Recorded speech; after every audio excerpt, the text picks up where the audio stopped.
W7M, a team that has previously won the 2024 Six Invitational, although that was with a different roster at the time. The new players stepping up to the plate, they are not here to disappoint. They come packed with a fast and aggressive playstyle combined with the highest level of coordination, and it looks unstoppable.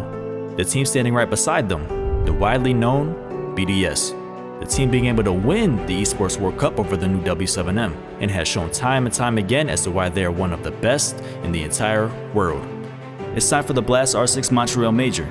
Both teams bringing all they've got, but only one can walk away with that trophy.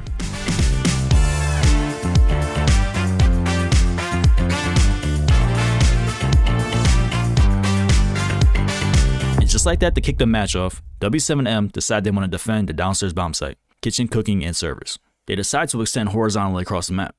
But why? If you take a look, the bomb site itself is pretty big but also has no entry point for attackers to directly hit the site. For the attack to happen, you'll have to enter at least one room away from the site, which allows defenders to stop or slow you down at each area you're going to be entering. Well, that seems pretty defender-sided, right? So, the way it gets balanced out is the vertical that can also be open across the whole site. But W7M wants no part of that.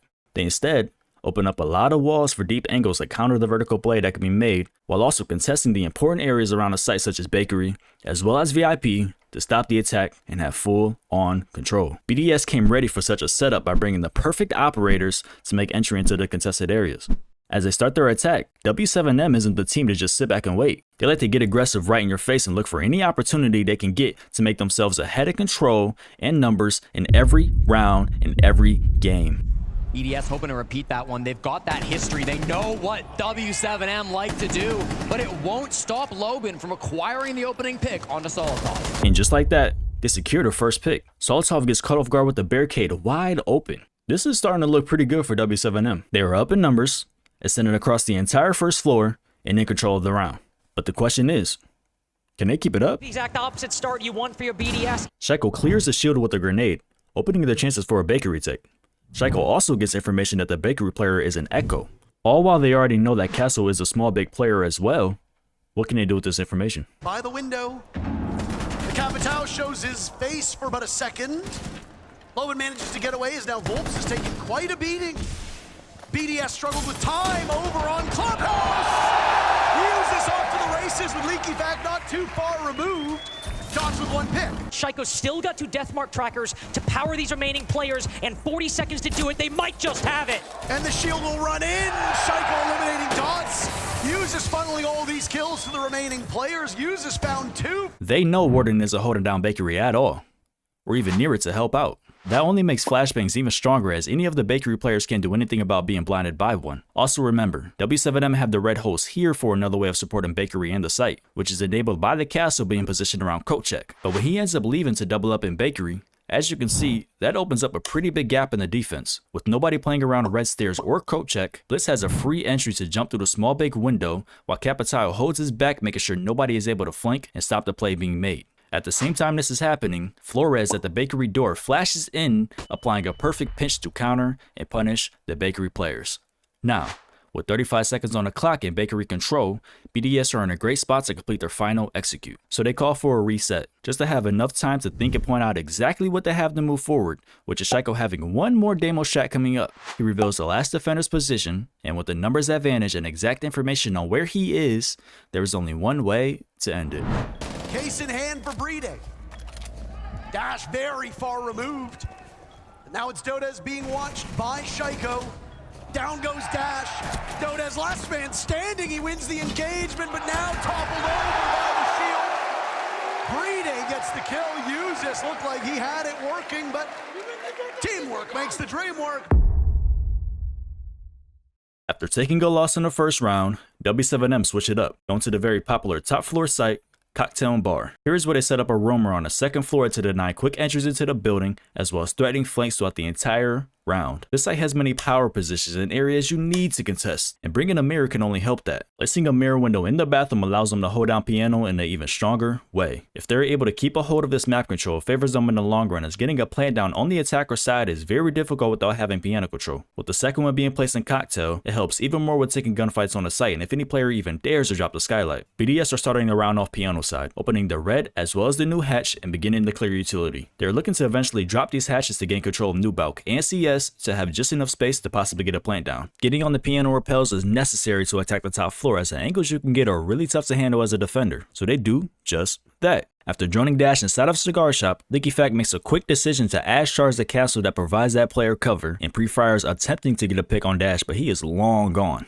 Now, utility has been cleared, but with both of the mirrors still up, BDS are not able to take much map control, as the gunfights will not be in their favor. They quickly make a call to rotate around to the cocktail windows, while Shaiko posts on the skylight, and LeakyFact sneakily makes his way to the bottom of white stairs. They have a lot of grenades on the board, and cocktail rappels are the perfect spot to make use of those. If one player is spotted inside of cocktail, BDS are able to launch a storm of grenades at that player, and you can only feel sorry for him as he is trapped in a nightmare with no way of escape. But one problem of getting on these rappels is that W7M has just enough C4s to deny any player even attempting to rappel outside.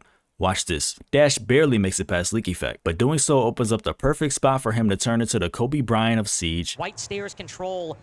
There's two players lurking down below.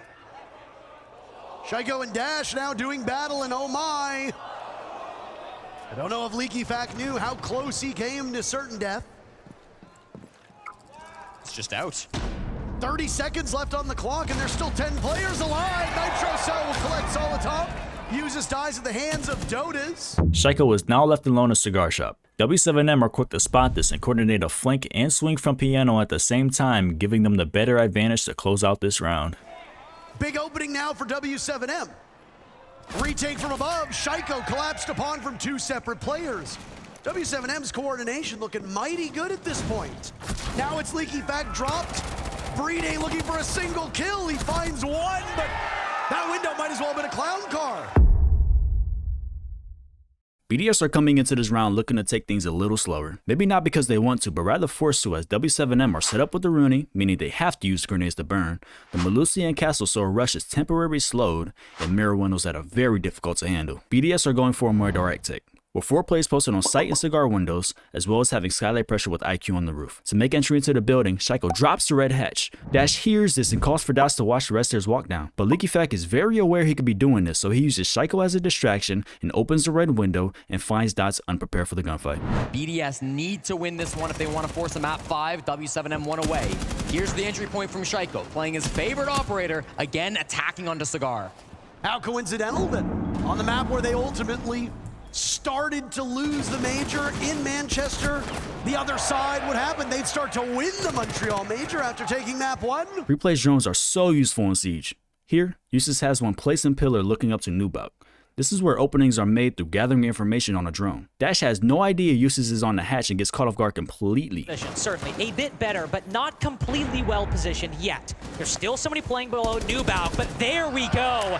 That's what we need to see. Going down 2 players creates a lot of gaps in the defense. With BDS having full control of red stairs and a bit of the top floor, they are now able to make their way down to collapse on site. And they do just that. LeakyFact full sprinting down red stairs and straight into mining. At the same time, Brede stays on site window and is able to get another kill, before proceeding to jump through the window to pinch the last site player. Right now on red stairs, 3 players all in close proximity to one another. BDS got that earlier pick, a second followed, and now they're just looking for the remaining 3. Make that 2. What is happening? BDS pulverizing W7M. These rounds have been so lopsided, and it's a flawless 3rd round for BDS to regain the lead.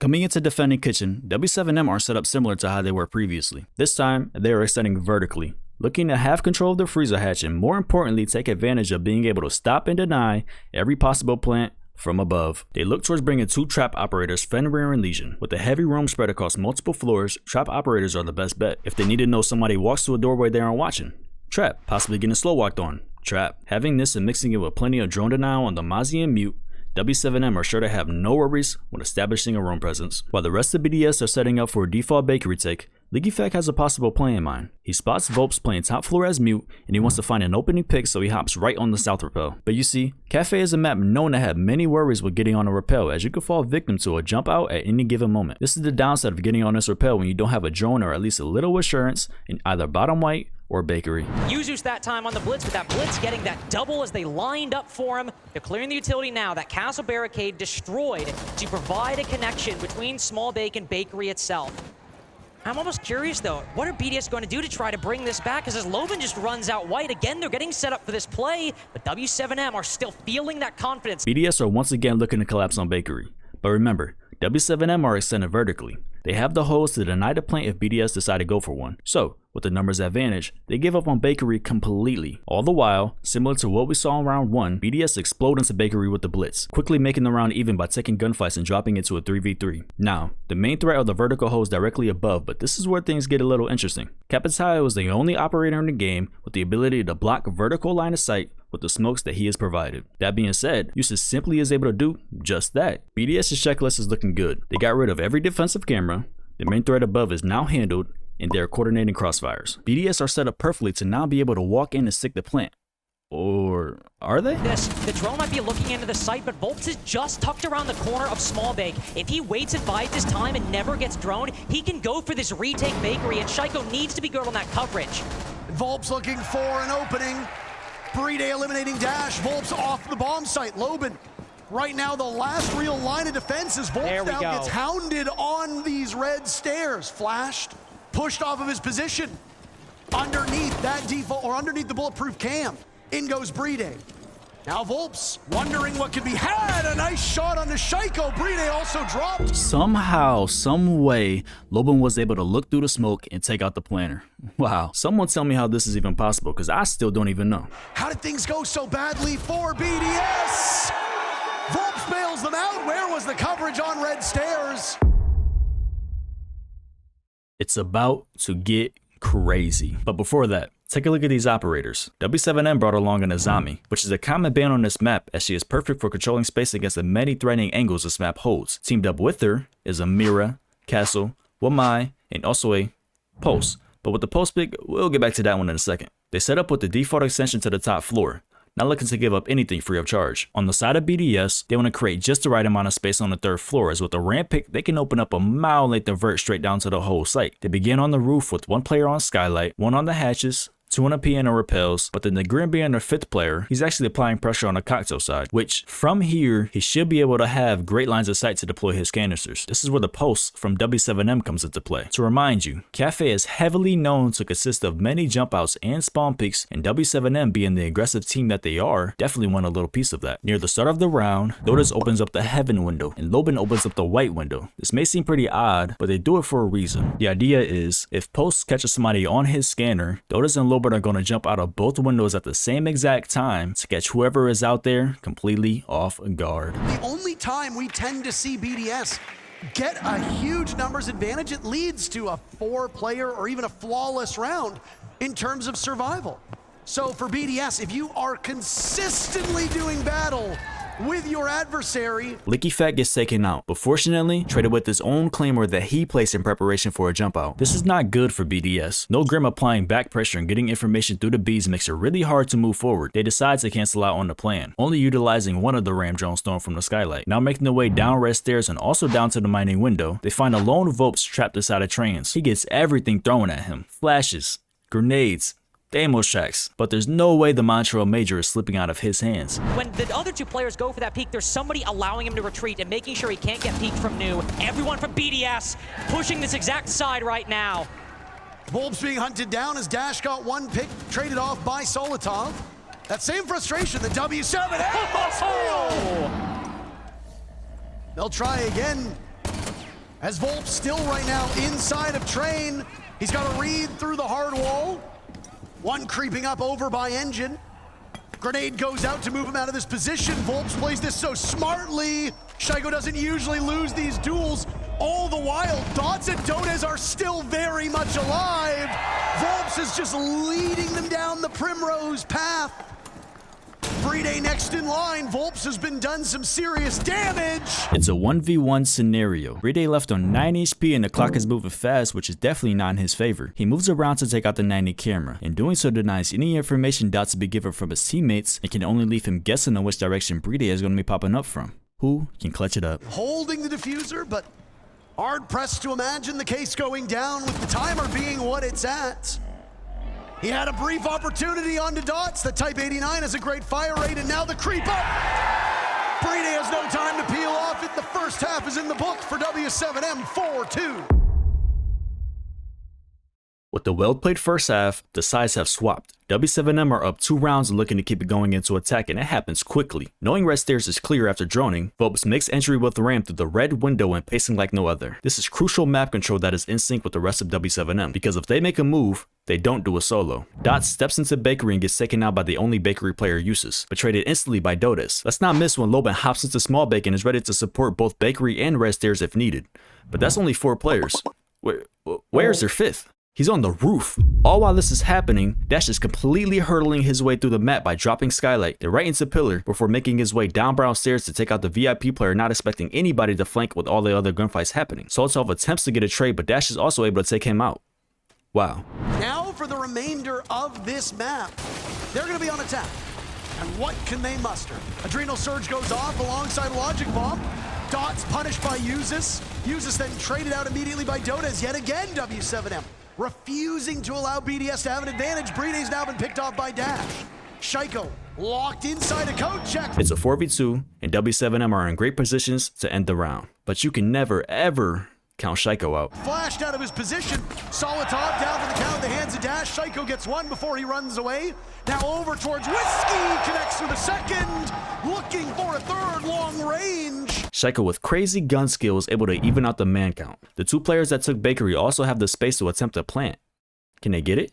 He'll have another opportunity. It'll slip through his finger as now he charges over towards the bomb sites. He's got some reads inside a bait, but Dodes has the cross. Missed opportunity for Dodes. Was held, but Loben is exposed to Leaky Fac as long as he has information. The Frenchman will creep up. Loben off of the plant. Leaky Fac sees him, but Loben wins it through the wall!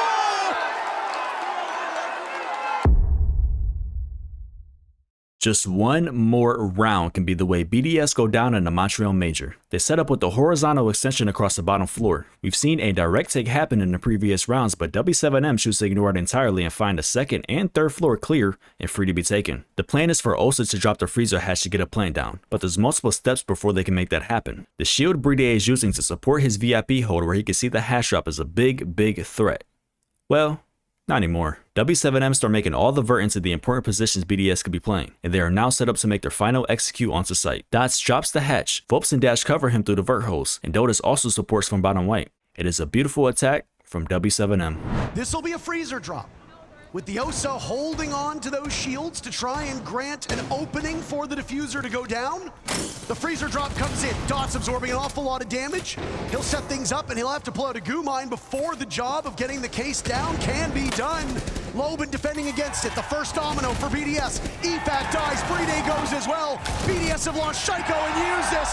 BDS are finding out the hard way right now that when you mess W7M was such a good attack round, closed the series out with a swift 3-1 and are now the Montreal Major champions.